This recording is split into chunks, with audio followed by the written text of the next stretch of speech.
Soft knock. Long haul Basil Vey believed in two things: polish and silence. By midnight, the lobby of the Hotel Mercier held both.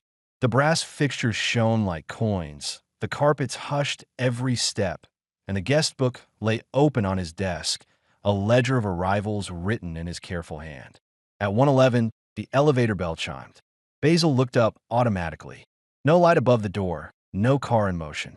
Just the bell, soft and polite, as if announcing someone who hadn't arrived. Then came the knock. Soft, courteous. From down the East Wing hall. Basil straightened, heart prickling. That corridor ended at room 616, a door wallpapered over, walled since long before he'd taken the job. Another knock, measured, not urgent, patient.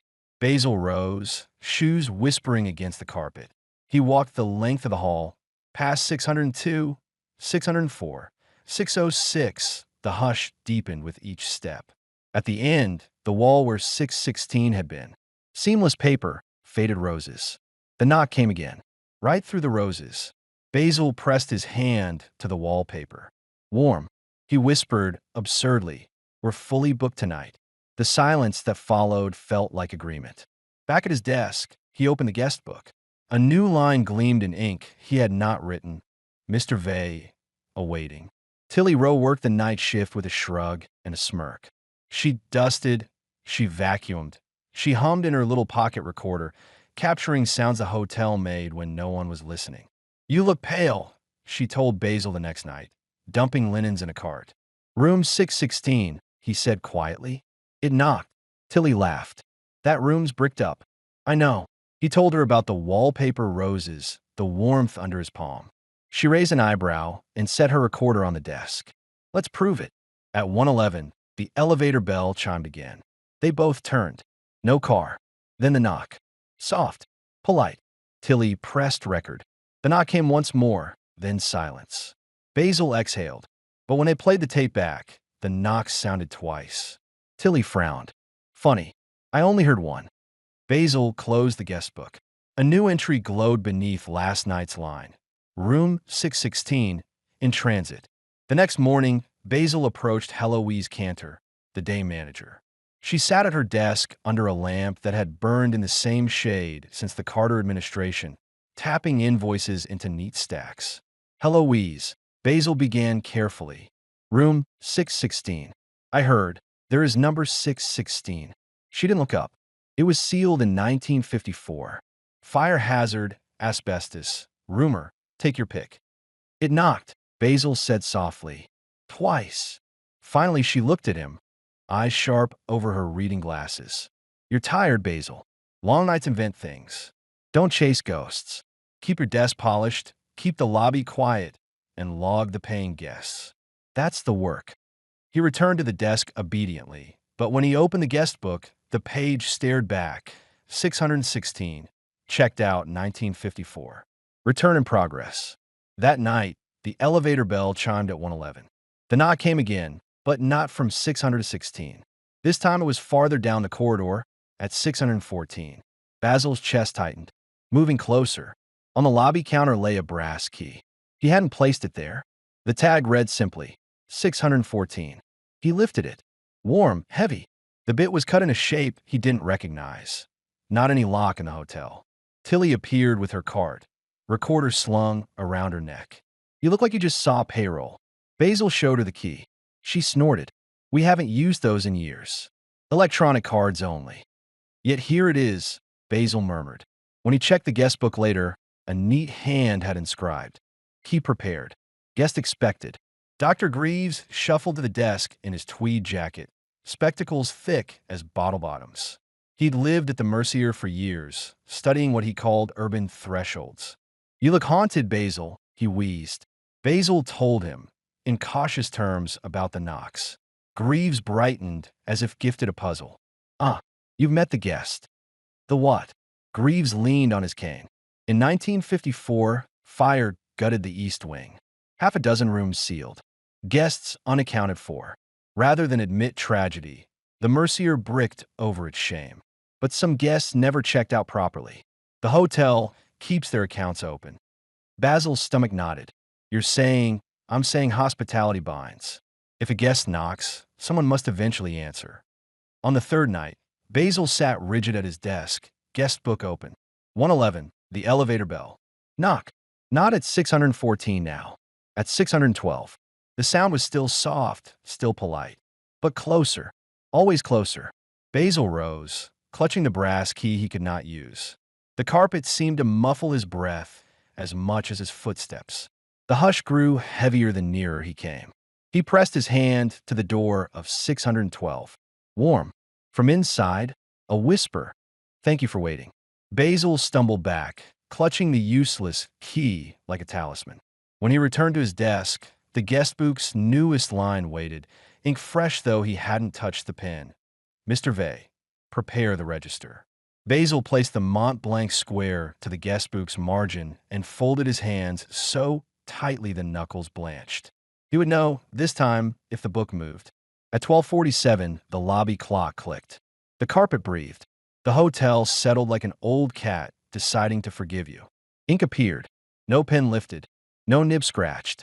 The strokes formed with the inevitability of frost on a window. Register opened. 111 traveler, courteous. Method, corridor approach. Concierge, Mr. Vey. Preparedness, excellent. He swallowed. Who are you? A pause, as if the page considered tone. Guest. Account left unfinished. We knocked to be remembered. He stood, palms damp. The lobby's brass gleamed, catching his anxieties and returning them as polite reflections. He turned the book toward the desk bell, as if facing it to a witness. What do you want me to do? The line formed without flourish. Keep the hour. Keep the door. Keep the book. At 111, the elevator bell chimed, distant and sweet. The knock answered from 610 now, 2 doors closer, and still impossibly gentle, like a person with excellent manners asking to be let into a life. Basil carried the useless key to the threshold of 610. Under his palm the wood was warm again. He imagined the exact height of the knocker's hand on the other side and hated his imagination for being exact. Back at the desk, the book added, hospitality acknowledged. Arrival continues. He flipped to the back leaf and wrote, for the first time in his own hand since this began. Note to self, do not ask it in. Corollary, what counts as asking? The paper did not answer. The carpet did, by erasing even the whisper of his step as he sat. Tilly arrived at 12:59 with a banana in her pocket and a grin that practiced on mirrors. Tonight you keep your hands in view. Father Basil, she said, meaning the seminary without malice. And we see who writes the register. I'm not a priest, he murmured. She shrugged. You're the kind that listens. They set the little dictaphone between bell and guest book. Tilly drew a small X in pink felt tip at the page corner to confirm the book hadn't flipped when it didn't. 111. The elevator sang its silver chime. Knock. Closer than last night. 608. Tilly's eyes cut to Basil. 2 meters closer, she whispered, as if the corridor had a tape measure in its spine. Silence thickened. The carpet hush made a tent over the moment, a canvas for hearing. They rewound. On playback, not 1 knock, not 2, but 3. Each politely spaced, each more present than the last, the third carrying a breath at the end like a person about to speak. Beneath the knocks bled something like surf, white noise with rhythm. Tilly looped it, thumb quick, ear tilted. Hear that? That's not AC. That's carpet. You can hear the pile, like a million fibers whispering. She scrubbed back, slowed it. Between the second and third knock, a sibilant thread. Illy, like a name with its first letter swallowed. Tilly went very still. Play it again. Illy. She clicked the recorder off and tucked it away like a secret that might explode. That's fun, she said bravely. Let's not do that again. When Basil opened the guest book, new script waited, thin and factual. Companion identified. Tilly. House remembers her steps. Please advise on refreshments. What refreshments? Basil said aloud before regretting the hospitality in the word. The ledger, pleased, obliged. Hot water. Clean cups. A plate for the key. He fetched them because he was a man who fetched what was asked. When he set the saucer down, the brass key lay upon it like a saint's thumbnail. The elevator bell had always been a minor mercy, clear, distant, its chiming heartbeat telling him where he was in the night. He knew its dings like rosary beads, midnight trash to smokers for jet-lagged apologies. Tonight, it learned a new grammar. At 12:32, a single ding too early. At 12:49, a double, like a polite correction. At 1:11, silence followed by a triple, then a triple, then a triple, three sets of three as if counting itself in. Basil stood, fought the urge to smooth the desk blotter, and fixed his gaze on the indicator. The arrow above the brass doors, meant to blink lobby when a car arrived, ticked through phantoms. B, C, D. Letters the Mercier had never used. The bell chimed from floors that didn't exist, from years that no longer. The doors did not open. Dr. Greaves shuffled from a chair by the fern, his tweed upholstered with sleep. Ah, he said, delighted and appalled. Parlor tricks. Why letters? Basil asked. Pre-war hotels lettered their basements, Greaves said. Boilers and baggage. Some names travel longer. He adjusted his spectacles, peered down the hall. Note how the bell precedes the knock now. We are being prepared. The knock did not make them wait. 606, polite, patient, proud of its placement. The guest book wrote, without prompting, lift announces. Corridor replies. Desk receives. Sequence learned. Basil wrote beneath it, stubborn as a man arguing with liturgy. Who is we? The book took its time. Then, primly, house and guest. And the concierge? He asked before he could help himself.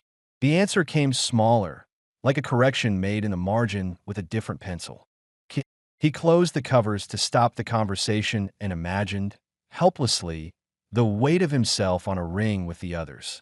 Brass and bone, warmed by a hand that wasn't his. He dreamed the pattern that night, standing at the junction where the east wing met the lobby, the carpet running long as confession. The elevator chimed in impossible intervals. The hall unrolled, generous as a lie. A key lay on his palm. Not the tag 614, not the sensible 606. This one had no ward. Its blade smooth, its bit of blank tongue. Pointless and absolute. He carried it down the long hall as the doors breathed him by. 620, 618, 616. Roses, warm. 614, 612. Each number considered him and corrected itself subtly as he passed. Characters blurring. Sixes considering becoming eights, twos dreaming of being fives, until the digits surrendered to Dorness, naked and waiting. At the end of the dream hall, a door that wasn't numbered but knew its name. He lifted the blank, fit nothing to nothing, and the lock accepted the key as if what mattered had never been metal. He turned. The door opened inward, not into the corridor, into the desk, into the lobby, into Basil, as if the room were behind his ribs and hospitality a muscle. He woke with his hand curled so tightly around absence his palm had creased. In the dim office light, he saw the mark where a shoulder of brass might have rested. He flexed his fingers. The ache felt old. On the desk, the guest book waited open. There, in both his hand and not his hand, a line that made his throat go cold and hot. The fever of chosen duty. Master prepared. Wordless. It opens the door from the inside. He stood, went to the east wing, and walked partway down the long hall to prove it was still only a hall. 604 watched him with the animal patience of a door that will eventually be a story. He stopped, palms sweating. The carpet whispered his name with its million tongues.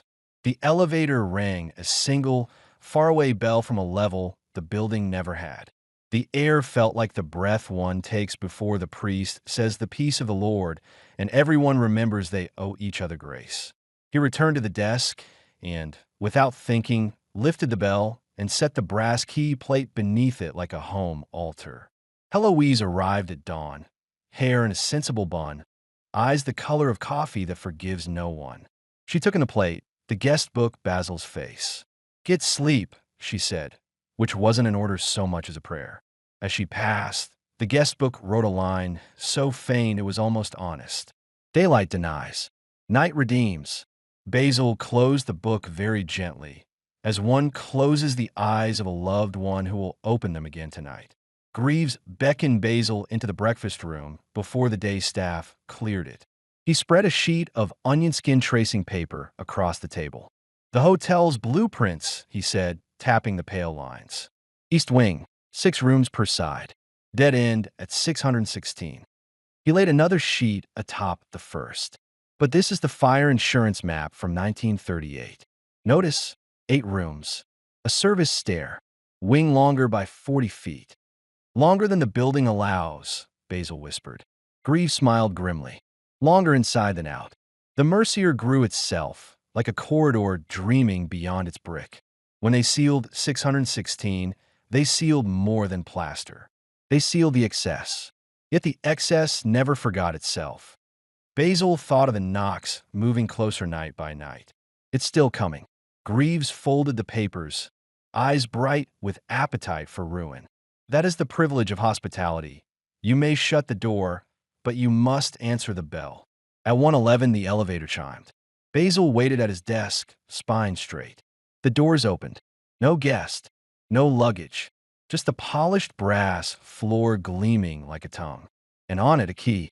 He stepped forward. The tag read, 610. The blade was stranger this time, cut with teeth like letters instead of words. It bit the air when he held it up, letters whispering shapes his eyes refused to keep. The guest book updated itself neatly. 610, delivered. Concierge, received. Guest, satisfied. He placed the key beside the earlier one. Their warmth was identical, as though they'd just been pressed into his palm by a grateful hand. Tilly whistled low when she saw them. 2 down. How many more rooms till your desk? 602, Basil murmured. Then me. Tilly insisted on vacuuming the east wing despite Basil's protest. "If it's a knock, I want to hear it myself." She rolled the Hoover down the long carpet. Basil followed, uneasy. Halfway to 606, she froze, bent, and brushed her fingers across the pile. Look, the fibers lay pressed flat, swirled not by her vacuum, but by a careful hand. Letters spelled themselves, subtle and undeniable. Tilly. Her throat tightened. "Basil. It knows me." The vacuum whined, muffled. The corridor's hush pressed harder, as though the carpet itself held its breath. Basil reached for her arm. "Don't answer." When they returned to the lobby, the guest book bore a new, faint line, companion logged. "Hospitality extends." Tilly slapped the cover shut. "I'm not a guest here," she snapped. But her voice shook. That night, Basil sat rigid, the useless keys arrayed like relics. 111, the elevator bell. Knock. Not 610. Not 608. Not 606. 604. The sound was still soft, still polite, but afterward came something new. A murmur. Almost words. "Thank you for waiting." Basil's throat ached. He approached the door. The brass handle gleamed like it had just been polished, though housekeeping had left it dull the day before. He pressed his hand against the panel. "Warm," he whispered because the hall demanded courtesy. "You're welcome." Back at his desk, the guest book had already inscribed 604. Gratitude exchanged. Progress inevitable. Basil closed the book with both hands, as if the weight could slow what was coming.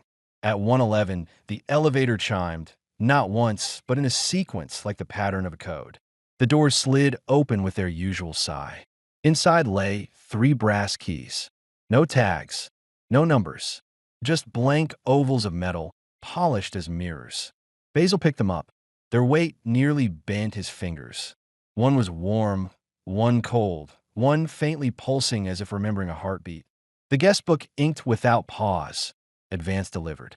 Identification unnecessary. Guest knows the doors. Concierge, hold steady. He placed the keys on the saucer under the desk bell. They rang faintly against each other, a chime too delicate for metal. Tilly crossed herself, then laughed nervously. "Don't know why I did that. I'm not even Catholic." "Neither am I," Basil murmured, though his hand lingered over the warmest key like it was a relic. Tilly insisted on recording the night's knock herself. She set the dictaphone on the carpet outside 606, crouched, and pressed record. 111, the elevator bell. Knock.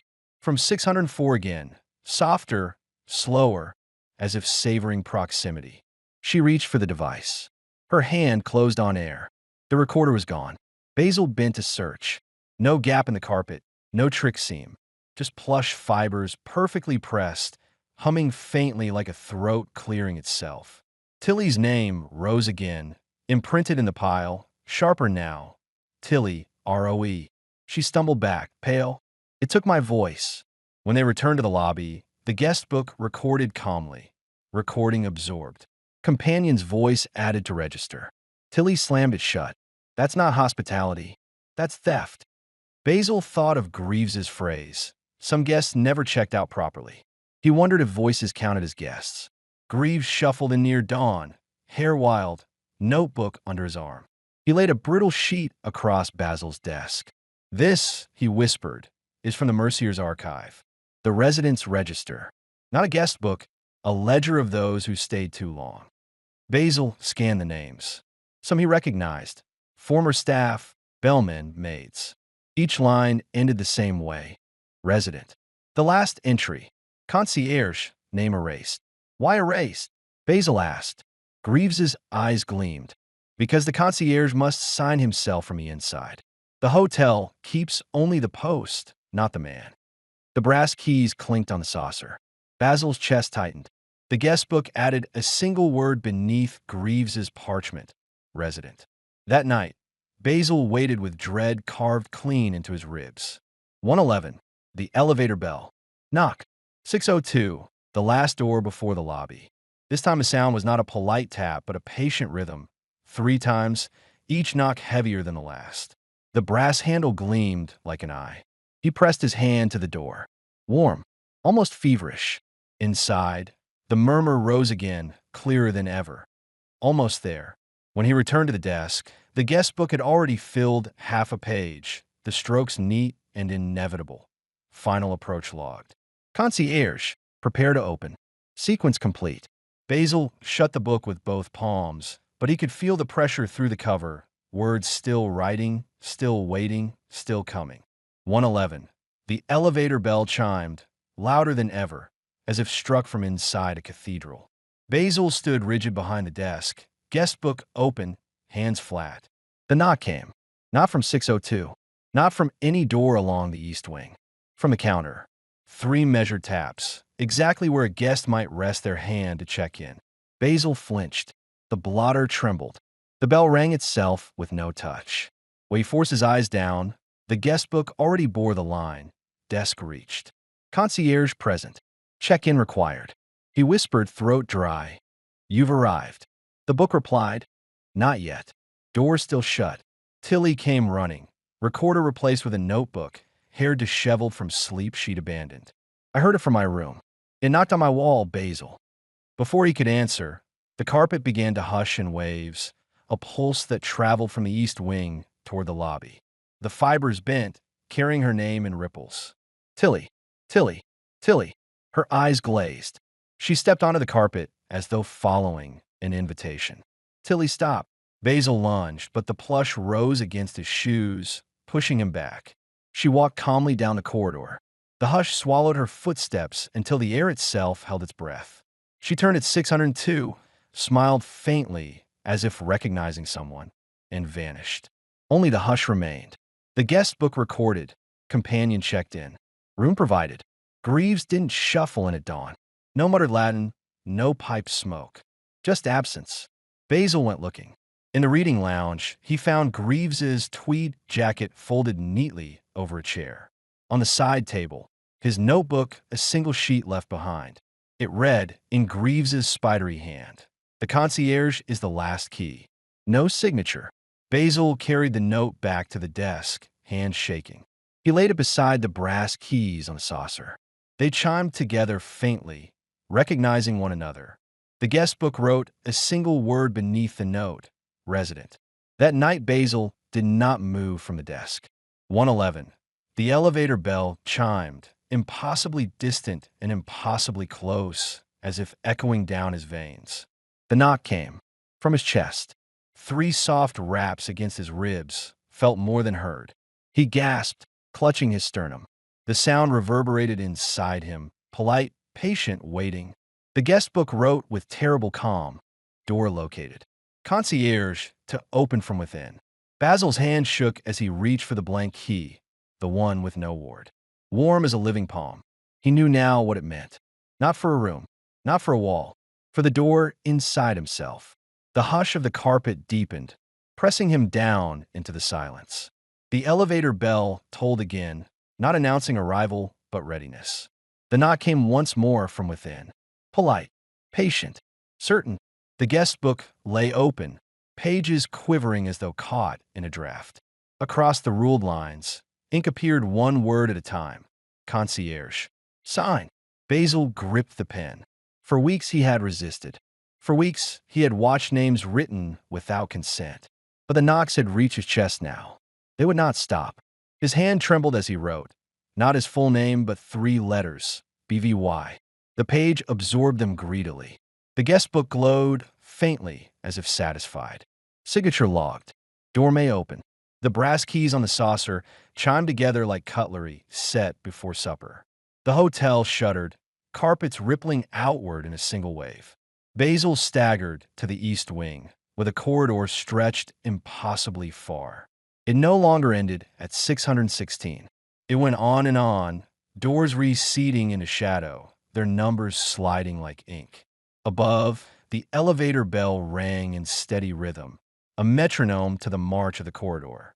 From each door came a single knock, one after another, traveling toward him like a polite army advancing.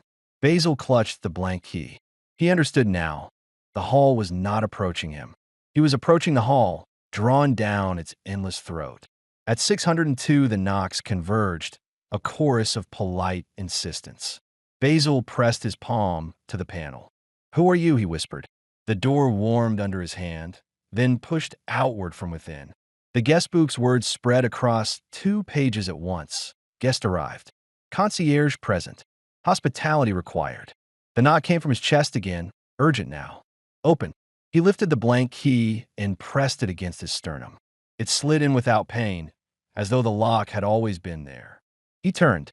The sound of a bolt releasing echoed down the entire wing. Every door's side open at once.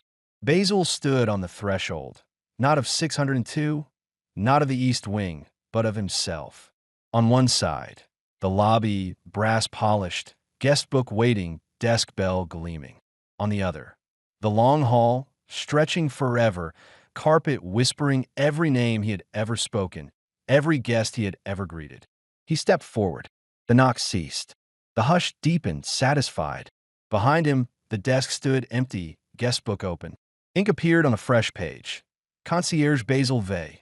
Checked in. Resident. The elevator bell rang once, faint and final. Morning came.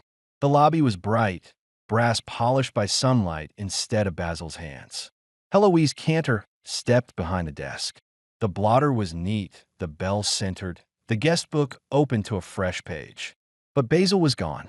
Only the keys remained, a ring of brass, warm to the touch. At its center hung the blank key, wordless, teethless, waiting. Heloise frowned, then sighed. Hotel's 8 staff, they always had. She straightened the guest book, ran her finger down the margin. A line had appeared in Basil's careful hand, though she had not seen him write it. Concierge Basil Vey, checked in. Her lips pressed thin. She closed the book firmly. Night staff, she muttered, as though that explained anything. By afternoon, a new hire arrived. Young, eager, jacket too big for his shoulders. His name was Paul Armitage. He shook Heloise's hand, thanked her, and took his place at the desk. She left him there, humming, polishing the brass bell with the sleeve of his jacket. That night the lobby was still. Paul sat behind the desk, guest book open, pen poised. The clock ticked toward 1:11. The elevator bell chimed. Paul looked up, startled. Strange. Nobody called it. He rose, adjusting his too large jacket, and peered down the east wing. The corridors stretched long, carpet hushed, shadows patient. From a farthest door came a sound. Soft, courteous, a knock. Paul cocked his head, smiled nervously. Hello. The guest book inked its own neat line before his eyes. Concierge present. Guest en route. Paul touched the brass bell. It rang gently, as if greeting an old friend. And down the long hall, another knock answered. Polite, patient, certain.